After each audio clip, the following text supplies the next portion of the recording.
Hello everyone. आप सभी का आपके अपने प्लेटफॉर्म अवध आईएएस पर हार्दिक स्वागत है। कैसे हैं आप सब लोग? आशा करती हूँ सभी लोग स्वस्थ मस्त और व्यस्त होंगे, अपने जीवन में बहुत ही बेहतर कर रहे होंगे, अपने लक्ष्य प्राप्ति के लिए लगातार एक एक कदम जरूर बढ़ा रहे होंगे।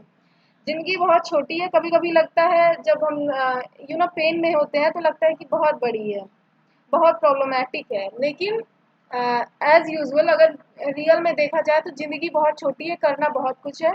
इसीलिए लगातार करते रहिए, बढ़ते रहिए। रुकने का या सोचने का समय नहीं है। जो दिमाग में आए, जो समझ आए, करते रहिए। कहीं न कहीं बेहतर ज़रूर होगा। भगवान ने ज़रूर कुछ ना कुछ बेहतर ही आपके लिए भी सोच के रखा होगा। तो इसी उम्मीद के साथ, इसी आशा के साथ आगे की बातों पर चर्चा करते हैं।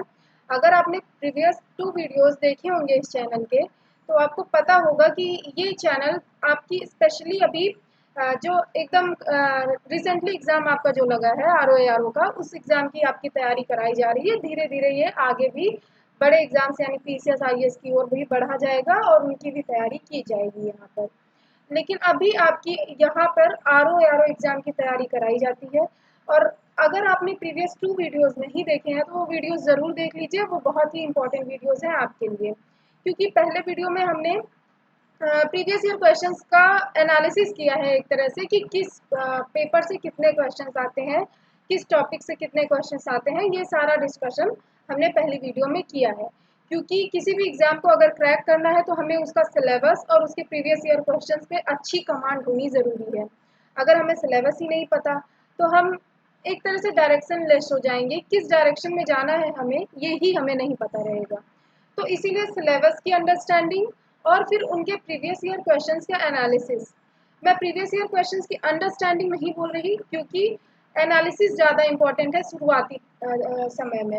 बाद में अंडरस्टैंडिंग पढ़ाई के साथ साथ आ जाएगी प्रीवियस ईयर क्वेश्चंस पर, लेकिन एनालिसिस करना बहुत ज़रूरी है कि कहाँ से कितनी चीज़ें आ रही हैं, जिससे हम ये अंदाज़ा लगा सकें कि हमें किस सब्जेक्ट पर कितना समय देना है, उस सब्जेक्ट में कितना पढ़ना है, क्या चीज़ें छोड़ देनी है।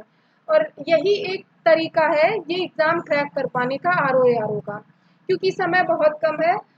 सिर्फ हार्ड वर्क करेंगे तो हम फेल हो जाएंगे। अगर हम हार्ड वर्क के साथ स्मार्ट वर्क भी करेंगे तभी हमें सक्सेस अचीव होगी। तो ज़रूरी है, हार्ड वर्क तो करना ही है, बिना हार्ड वर्क के कुछ मिलना नहीं है ज़िंदगी में। तो हार्ड वर्क ज़रूर करेंगे, लेकिन स्मार्टनेस के साथ। तो hard work plus smart work become success, मेरा ये रूल है एक तरह से। तो स्मार्ट वर्क कैसे कर पाएंगे? आयोग का अगर हम लोग पैटर्न समझेंगे कि कहाँ से वो क्वेश्चंस बनाता है, किस तरह के क्वेश्चंस बनाता है, तो हम स्मार्टली उन क्वेश्चंस को टैकल कर पाएंगे, उनसे डील कर पाएंगे। तो ये सारी चीज़ें जो मैं आपसे कह रही हूँ, ये मैं बस कह नहीं रही, आपसे मैंने सिलेबस भी डिस्कस कर चुका है। पिछली ही वीडियो में मैंने सिलेबस भी डिस्कस कर दिया था आप लोग के लिए आरओ का। उसके बाद प्रीवियस ईयर क्वेश्चंस का भी एनालिसिस वीडियो अपलोडेड है, आपको कुछ मेहनत करने की ज़रूरत नहीं। आप लोग वो वीडियो देख लेंगे तो आपका काम बन जाएगा। वैसे अगर आपके पास समय है तो आप खुद भी करिए, इससे क्या होगा, आपकी एक क्रिटिकल थिंकिंग डेवलप होगी। कोई अगर कुछ भी बता दे रहा है, उसे ऐसे एज इट इज़ उनका उनके कहे के हिसाब से मान लेना भी सही अप्रोच नहीं है। हमें अपना भी थोड़ा दिमाग, थोड़ा सेंस, इंटेलिजेंस लगानी चाहिए। तो इस वजह से अगर आपके पास समय है तो आप भी देखिए कि क्या मैंने जो बताया है, जहाँ से क्वेश्चंस आ रहे हैं, क्या वो सही है या मैंने ही ही बता दिया है। वैसे मैं आपको पूरी तरह से ऑथेंटिक, ट्रस्टेड और एकदम वैलिड इंफॉर्मेशन देती हूँ। कुछ भी गलत नहीं बताया है, लेकिन आप लोग उसको क्रॉस वेरीफाई करते रहिए। तो इन्हीं सब चीज़ों पे अगर हम काम करते रहे लगातार 3-4 महीने, तो एग्ज़ाम हमारा क्रैक हो सकता है। और आपको पता है पोस्ट कितनी कम है, 181 पोस्ट है। अभी जो अभी हाल ही में नोटिफिकेशन आया था उसमें बताया गया था कि 181 पोस्ट है आरओ के लिए। और ये कहाँ पे अक्टूबर के यानी कि नेक्स्ट मंथ फर्स्ट वीक में, अक्टूबर के फर्स्ट वीक में इसका क्या आ जाएगा, नोटिफिकेशन आ जाएगा। तो अगर अक्टूबर के फर्स्ट वीक में नोटिफिकेशन आ रहा तो हमें दिसंबर लास्ट तक एग्ज़ाम के लिए तैयार रहना है। बहुत ज़्यादा लेट होगा तो जनवरी फर्स्ट वीक तक एग्ज़ाम कंडक्ट करा लिया जाएगा। तो इसके पहले पहले हमें अपना पूरा सिलेबस कंप्लीट करना है, जिस वजह से हम रोज़ 2 क्लासेस लेंगे। एक सुबह 10 बजे ज्योग्राफी की क्लास, या सुबह में कभी पॉलिटी की क्लास ज़्यादा बेटर रहेगी, तो सुबह में हम पॉलिटी की क्लास लेंगे 10 बजे, और शाम में जो है ज्योग्राफी की क्लास ले लेंगे। तो इससे क्या होगा कि हमारा 2-2 सब्जेक्ट तैयार होता रहेगा। हो सकता है इस महीने के अंत तक हमारा ये सब दोनों सब्जेक्ट कंप्लीट हो जाए, तो हम दूसरा सब्जेक्ट उठा लेंगे। इस तरह से हमारी तैयारी चलती रहेगी। तो अगर वीडियो आपको पसंद आ रही हो तो लाइक कर दीजिएगा, शेयर भी कर दीजिए अपने फ्रेंड्स के साथ, और चैनल को सब्सक्राइब कर लीजिए इसी तरह की और इन्फॉर्मेटिव वीडियोस के लिए। तो चलिए विदाउट एनी फर्दर डिले, समय बहुत कम है तो समय को बर्बाद ना करते हुए चलिए वीडियो हम लोग शुरू करते हैं। तो आपको मैं बता दूं, इधर जो ये वाइट पोर्शन छोड़ा गया है, यहाँ पे जो लिखने वाली चीज़ें रहेंगी, लिखने का कंटेंट, वो यहाँ पे लिख दिया जाएगा। और मैप तो ज़रूरी है ही, मैप पे हम समझेंगे कि क्या चीज़ें बता रही हूँ, कहाँ पे है। अगर इंडिया को पढ़ना है तो इंडिया का मैप सामने रखना बहुत ज़रूरी है। अगर आपके पास एटलस हो, एटलस आई थिंक सबके पास होगी, अगर आप प्रिपरेशन में है काफ़ी टाइम से, तो आप एटलस खोल लीजिए अपना, अपने सामने रख लीजिए। अगर एटलस नहीं है तो जो आपने अपने दीवार पे चार्ट लगा के रखा है ना इंडिया के मैप का, उसको ज़रा देख लीजिए। आज इतने दिन से बेचारा पड़ा है, आप उसकी तरफ देख ही नहीं रहे। वो भी उम्मीद लगाया चलो कभी ना कभी तो देखेंगे, तो आज वो दिन आ गया है। थोड़ा उसकी तरफ भी आज देख लीजिए आप लोग, तो आपकी बड़ी मदद करेगा वो। थोड़ा आप उसको उसके साथ कोऑपरेट नहीं करते, देखते ही नहीं उसकी तरफ, वरना वो आपकी बड़ी मदद करने वाली चीज़ है। तो आप उसको देख लीजिए। अगर एटलस नहीं है तो आप उस मैप से देख सकते हैं जो आपके वॉल पे लगा है। और एटलस आप हो सके तो आप अपनी नज़दीकी मार्केट में जाइए और ख़रीद लीजिए। आज संडे है तो आराम से निकलिए, शाम को एटलस खरीदिए, गोलगप्पे खाइए और घर आ जाइए, ठीक है। तो चलिए क्लास अब स्टार्ट करते हैं। ये सब काफ़ी कुछ हो गई बातें। तो आप स्क्रीन पर इंडिया का मैप देख ही रहे हैं, तो आपको पता ही होगा कि मैप दो तरह के होते हैं, एक पॉलिटिकल मैप, एक फिजिकल मैप। तो हम लोग फिजिकल मैप पे समझने वाले हैं सारी चीज़ें, पॉलिटिकल मैप थोड़ा आसान हो जाता है समझने के लिए। खैर, अब आज शुरू क्या होने वाला है आपका, आज शुरू होने वाला है भारत का भूगोल। भारत का, विश्व का नहीं, भारत का भूगोल शुरू हो रहा है। अगर आपने सिलेबस देखा होगा तो उसमें क्या, भूगोल के सिलेबस में क्या लिखा है, भारत तथा विश्व का भूगोल और प्राकृतिक संसाधन। तो इसका मतलब क्या हुआ, प्राकृतिक संसाधन अगर अलग से एक टॉपिक दे दिया गया है, ऊपर से ये भी लिखा है कि भारत के संदर्भ में, यानी भारत के जो प्राकृतिक संसाधन है उनके संदर्भ में हमें प्राकृतिक संसाधनों को अच्छे से पढ़ना है, क्योंकि वो एक तरह से एक टॉपिक दे दिया गया है। तो वो भी हम करेंगे। सबसे पहले डाल लेते हैं हेडिंग भारत का भूगोल। तो ये आप अपने नोट्स में डाल लीजिए, नोट कर लीजिए। और सबसे पहले ये जान लेते हैं कि भारत का भूगोल है, तो इस भारत के भूगोल के अंदर हम लोग पढ़ेंगे क्या क्या चीज़ें। तो आइए देख लेते हैं सबसे पहले क्या क्या पढ़ेंगे हम भारत के भूगोल के अंदर। तो जैसा कि आपको स्क्रीन पर विजिबल होगा अभी नोट्स के फॉर्म में कि ये क्या क्या पढ़ेंगे, टॉपिक्स कितने हैं, लगभग 12 टॉपिक्स हैं टोटल। ये 12 टॉपिक्स हैं और ये काफ़ी बड़े टॉपिक हैं। तो इसमें क्या क्या पढ़ेंगे, सबसे पहला टॉपिक पढ़ेंगे भारत के भूगोल के अंदर भारत का एक सामान्य परिचय। नाम है सामान्य परिचय, लेकिन ये कुछ बहुत ही ज़्यादा विशिष्ट एक तरह से परिचय है। इससे बहुत सारे क्वेश्चंस बनते हैं, ना सिर्फ आर ओ आर ओ में, बाकी अन्य कई एग्जामों में इससे बहुत ही सारे क्वेश्चंस बनते हैं और सारे फैक्चुअल टाइप के क्वेश्चंस हैं। थोड़ी थोड़ी समझ भी डेवलप होगी, यहाँ पे समझने की भी चीज़ें हैं, हर चीज़ रटी नहीं जा सकती। तो जो समझने वाली चीज़ें हैं उन्हें हम समझेंगे, जो रटने वाली चीज़ें हैं वो मैं बता दूंगी कि ये फैक्चुअल चीज़ें हैं और ये आपको याद करनी पड़ेंगी। तो ये सामान्य परिचय है, लेकिन है बहुत ही विशिष्ट, और यहाँ से क्वेश्चंस भी खूब सारे बने हैं। अगर आप प्रीवियस ईयर क्वेश्चंस उठा के देखेंगे तो आपको समझ आएगा। तो इसमें हम लोग की लगभग 3-4 क्लासेस तो लग ही जाएंगी, कम से कम मैं बता रही हूँ। तो सामान्य परिचय समझने में 3-4 क्लासेस जाएंगी हमारी। उसके बाद क्या पढ़ेंगे, भारत का भौतिक विभाजन।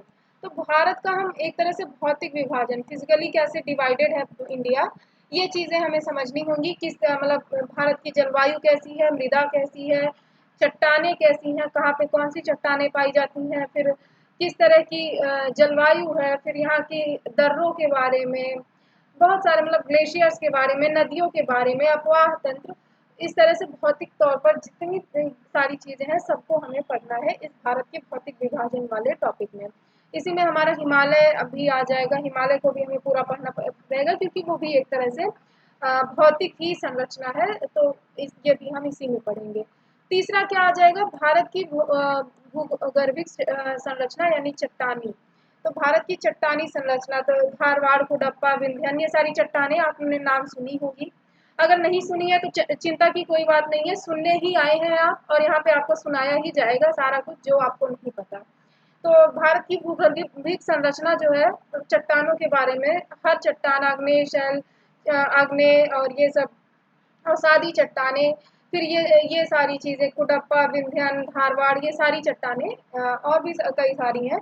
तो इन सारी चट्टानों के बारे में यहाँ पर पढ़ा जाएगा। यहाँ पे चौथा टॉपिक क्या आ जाएगा, चौथा टॉपिक हमारा है भारत का अपवाह तंत्र। तो अपवाह तंत्र कैसा है, अपवाह तंत्र यानी नदियों का तंत्र, जैसे गंगा जल तंत्र, फिर यहाँ ब्रह्मपुत्र जल तंत्र, इस तरह के बहुत सारे जल तंत्र हैं। कहाँ से कौन सी नदियाँ बह रही हैं, किस ग्लेशियर से निकल रही हैं, किस पर्वत से निकल रही हैं, ये सारी चीजें इस टॉपिक में आ जाएंगी, भारत के अपवाह तंत्र में। ठीक है, आगे पांचवा टॉपिक अगर देख लिया जाए, तो पांचवें टॉपिक में भारत की प्राकृतिक वनस्पतियां। तो यहाँ वनस्पतियों के बारे में हमें पढ़ना है। जैसे सदाबहार वन, आपने सुना होगा, वनस्पति कैसी है, प्राकृतिक, एक तरह से प्राकृतिक वनस्पतियां कैसी हैं, टुंड्रा प्रकार की वनस्पतियां पाई जाती है। तो ये सारी चीजें यहाँ वनस्पतियों में हम पढ़ेंगे। छठा टॉपिक क्या है, भारत की जलवायु, मानसून। तो आपको पता है, लौटता मानसून, इस तरह से बहुत सारे मानसून के प्रकार हैं। भारत में कई तरह के मानसून पाए जाते हैं, जो मतलब मानसूनी वर्षा होती है। तो उन सारी प्रक्रियाओं के बारे में, वर्षा कैसे होती है, कब होती है, क्यों होती है, किन पर्वतों से टकरा कर होती है। अगर जैसे आपको पता होगा कि जो गारो खासी जयंतिया पहाड़ियां हैं मेघालय क्षेत्र में, तो वहाँ काफी ज्यादा, छत्तीसगढ़, मेघालय, पश्चिम बंगाल, यहाँ सब काफी ज्यादा वर्षा होती है। तो ये वर्षा इन क्षेत्रों में ही सबसे ज्यादा क्यों होती है। राजस्थान में आपको पता है थार डेजर्ट है, इसका मतलब क्या हुआ, वहाँ 25 सेंटीमीटर से भी, थार मरुस्थल में 25 सेंटीमीटर से भी कम वर्षा होती है। तो अगर मरुस्थल में इतनी कम वर्षा हो रही है, तो इतनी कम वर्षा हो क्यों रही है, हमें कारण भी जानना रहेगा, तब हमारा कॉन्सेप्ट क्लियर रहेगा, और हम कोई भी क्वेश्चन दे दिया जाएगा तो हम उसे सॉल्व कर पाएंगे इजीली। तो हम ये कारण जानते हुए चलेंगे, इस तरह से हम मानसून को पढ़ेंगे। ठीक है, तो उसके बाद क्या आ गया है, भारत की मृदा यानी मिट्टी। तो मृदा आपको पता है, भारत में कितनी तरह की मृदा पाई जाती है, ये सारी चीजें, काली मृदा कहाँ है, लेटेराइट, फिर इस तरह की जितनी सारी मृदाएं हैं, दोमट प्रकार की मिट्टी, बाकी जो भी प्रकार की सभी मिट्टियां हैं, अभी मैं रिकॉल कर नहीं कर पा रही, तो बाकी सारी जो भी मिट्टियां हैं, उन सभी मिट्टियों का हम क्रम पढ़ेंगे। मिट्टियां कहाँ पाई जाती हैं, इस प्रकार की, फिर इन मिट्टियों में किस प्रकार की फसल ज्यादा उपजाऊ होगी, और ये मिट्टी यहाँ पे पाई जाती है तो क्यों पाई जाती है, क्या प्राकृतिक इस तरह की संरचना है जो इस प्रकार की मिट्टियां यही पाई जाती हैं। तो ये सारी चीजें हम भारत की मृदा में पढ़ेंगे। फिर आठवां टॉपिक क्या है, कृषि। कृषि और भारत में कृषि। तो भारत में मतलब कृषि का स्वरूप क्या है, किस किस तरह की कृषि की जाती है, कौन सी फसलें अधिक होती हैं, गेहूं कहाँ सबसे अधिक होता है, चावल कहाँ सबसे अधिक होता है, इस तरह की। फिर कृषि की मतलब फसलों की जो किस्म होती है, जैसे चावल की जितनी भी किस्म होती है या वैरायटी होती है, फिर गेहूं की भी वैरायटीज होती हैं कई सारी। तो ये सारी चीजें हम पढ़ेंगे। कृषि में बहुत सारे टॉपिक्स इंक्लूड हैं, जैसे कि हरित क्रांति। क्रांति शुरू कहाँ से हुई, क्यों शुरू हुई, हरित क्रांति का कॉन्सेप्ट आया क्यों, मतलब भारत में हरित क्रांति लाई क्यों गई, कारण तो होगा ना कोई। तो ये सारी चीजें हरित क्रांति से रिलेटेड, फिर औद्योगिक क्रांति, इन सब चीजों में ये सब चीजें यहाँ कृषि में कंसीडर की जाएंगी और कृषि में पढ़ी जाएंगी। फिर एक एक करके हम लोग फसलों को भी पढ़ेंगे, जैसे गन्ना, पहले एक गन्ना टॉपिक उठा लिया, तो उसमें पढ़ेंगे कि कहाँ पे अधिक पाई जाती हैं, कैसे उगती हैं, मतलब मौसम में ये पाई जाती हैं। तो रबी की फसल, खरीफ की फसल, जायद की फसल, ये सारी चीजें यहाँ पे हम पढ़ेंगे। फिर आ जाएंगे संसाधन पर, रिसोर्सेज। तो भारत में रिसोर्सेज कितने हैं, कहाँ पे हैं, ये सारी चीजें यहाँ से कवर हो जाएंगी हमारी। फिर क्या हो जाएगा, उद्योग, इंडस्ट्री यानी पेपर इंडस्ट्री, फिर इस तरह से बहुत सारी, सूती वस्त्र उद्योग है, फिर कपास उद्योग है, कागज उद्योग है, चीनी उद्योग है, फिर दवाओं का भी एक तरह से उद्योग ही होता है। तो ये सारी चीजें यहाँ पे पढ़ेंगे। और ये भी जानेंगे कि इंडस्ट्री जैसे सूती वस्त्र उद्योग सबसे पहला आपको पता है कि महाराष्ट्र में स्थापित किया गया। तो महाराष्ट्र में स्थापित किया गया तो क्यों किया गया? क्योंकि वहाँ की भौगोलिक संरचना ही ऐसी थी। तो ये मतलब अगर कोई उद्योग कहाँ पे स्थापित किया गया, तो ऐसा क्यों किया गया कि यहाँ पे ही स्थापित किया गया, कहीं और क्यों नहीं किया गया? ये सारी चीज़ों पर आपका क्वेश्चन उठना चाहिए कि यहाँ ही क्यों किया गया? बाकी भी तो जगह थी, वहाँ क्यों नहीं किया गया? तो ये सारी चीज़ें, ये सारी क्वेरीज, ये सारे डाउट्स भी यहाँ पे क्लियर किए जाएंगे आपके। फिर क्या पढ़ेंगे? परिवहन। तो परिवहन में 3 तरह के परिवहन कवर हो जाएंगे हमारे, जल परिवहन, वायु परिवहन और थल परिवहन, यानी कि सड़क में से जो हम परिवहन करते हैं वो। तो ये तीनों टॉपिक्स आपके तीनों परिवहन यहाँ पे परिवहन के सेक्शन से कवर हो जाएंगे। 12वां टॉपिक क्या है और सबसे अंतिम टॉपिक क्या है? तो ये हमारा है जनसंख्या और जनजातियां। और अगर आप सिलेबस उठा के देखेंगे तो ये टॉपिक अलग से भी लिखा गया है कि जनसंख्या और जनजातियों से क्वेश्चन बनना है। तो जनसंख्या और जनजाति, जनसंख्या हमारी कैसी है? अभी तो 2011 की ही जनगणना के आधार पर जनसंख्या पढ़ेंगे, क्योंकि लेटेस्ट डाटा अभी तक आया नहीं है। फिर जनजातियां कहाँ पे, कौन सी जनजाति किस राज्य में पाई जाती है, ये भी पढ़ेंगे। तो यहाँ से भी क्वेश्चन बनते हैं और यही मोस्टली 12 इंपॉर्टेंट टॉपिक्स हैं जहाँ से सारे क्वेश्चंस आपके कवर हो जाएंगे। कोई एक सिंगल क्वेश्चन आपका एग्जाम में यहाँ से बाहर नहीं जाने वाला। तो ये हो गया हमारा सिलेबस का डिस्कशन। अब आइए हम मैथ पे शिफ्ट करते हैं और धीरे धीरे करके चर्चा को आगे बढ़ाते हैं। तो मुझे लगता है 16-17 मिनट की वीडियो हो गई है, काफ़ी लेंदी हो जाएगी। तो आज हमने सिलेबस जान लिए, टॉपिक्स जान लिए कि क्या क्या पढ़ेंगे भारत के भूगोल में। इतना आई थिंक सफिशियंट है। आज आप लोग ये समझिए कि यहाँ तक हम लोग पढ़ेंगे। कल से रेगुलर रहिए, लगातार 10 बजे आपको क्लासेस मिलेंगी। तुरंत देखिए, उसे नोट्स बनाइए उसकी, फिर उसकी शॉर्ट नोट्स बनाइए। तो और उसको लगातार रिवाइज करते रहिए। अगर आप इतना काम लगातार जो जो मैं बता रही हूँ करते जाएंगे तो आपका सिलेक्शन कहीं नहीं गया, सिलेक्शन आपका हो ही जाएगा।